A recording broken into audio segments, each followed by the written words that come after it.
Ekspektasi, satu kata yang bisa membuatmu deg-degan, bersemangat, atau bahkan terbebani. Iya sih, setiap orang pasti memiliki ekspektasi. Berekspektasi bisa berakibat baik maupun buruk, tergantung cara pengelolaannya. Kamu sering gak sih berekspektasi ke diri sendiri? Gimana rasanya?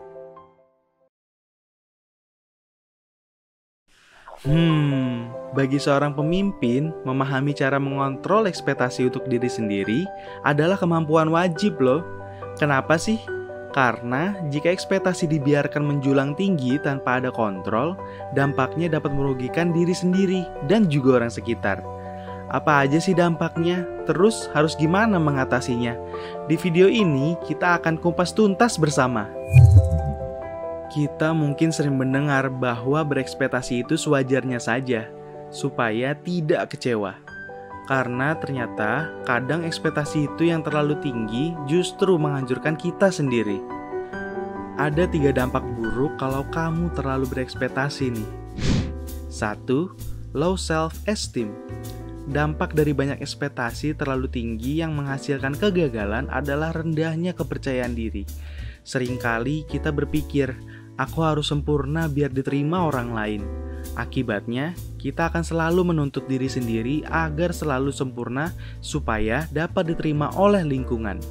Namun, pada kenyataannya mencapai hal itu tidak semudah yang diekspektasikan. 2. Mood menjadi tidak stabil. Dalam pekerjaan, jika kamu selalu berekspektasi terlalu tinggi sampai ke detail pekerjaan, lalu sekali saja hal itu tidak sesuai dengan ekspektasi, maka moodmu akan mudah memburuk dan tidak stabil, sehingga dapat memengaruhi pengambilan keputusan. 3. Tidak akan pernah puas. Sehebat apapun pekerjaanmu, semaksimal apapun usaha yang kamu lakukan, kalau ekspektasi masih terlalu tinggi, maka kamu tidak akan pernah merasa puas. Dengan kata lain, kamu menjadi perfeksionis. Nah loh, hal ini bikin kamu gak bahagia.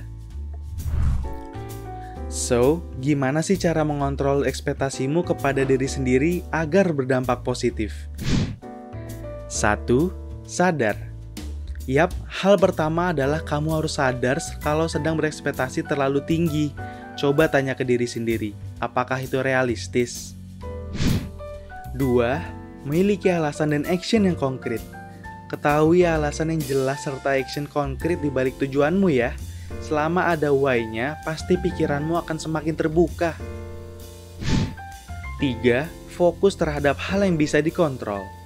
Cukup fokus saja terhadap hal yang bisa kita kontrol. Nggak perlu terlalu risau dengan hal-hal yang tidak bisa dikontrol. Cara ini kamu ambil dengan menerapkan filsafat stoicisme. 4. Fleksibilitas terhadap target. Gak perlu kaku dengan target, cukup berpegang dengan value dirimu.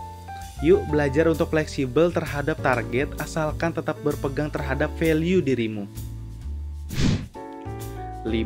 Mindfulness. Berlatih mindfulness seperti latihan bernafas dan khusyuk dalam beribadah. Hal ini akan menciptakan stabilitas emosi dan pikiran.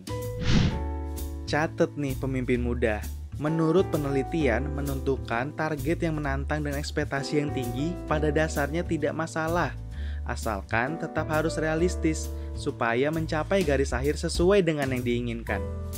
Jangan lupa juga, manajemen ekspektasi adalah proses seumur hidup yang akan terus dirasakan oleh manusia yang ingin berkembang. Terakhir, ingat bahwa akan ada konsekuensi atas ekspektasi yang kamu targetkan. So, yuk kita belajar bijak terhadap ekspektasi kepada diri sendiri. Good luck ya pemimpin muda.